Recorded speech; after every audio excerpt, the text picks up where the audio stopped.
2025 noong Martes, ika-13 ng Mayo, kung saan nangunguna si incumbent Senator Bongo at ang opposition candidate na si Bam Aquino sa Senate race. Youth volunteers matapos makita ang umano'y hindi inaasahang resulta ng eleksyon.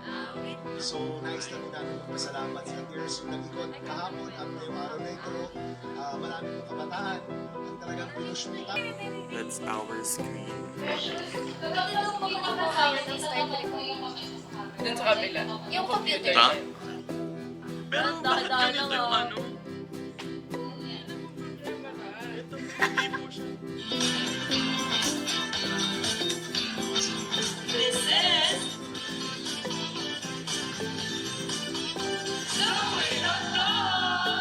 Bongo at Bam Aquino nangunguna sa Senado.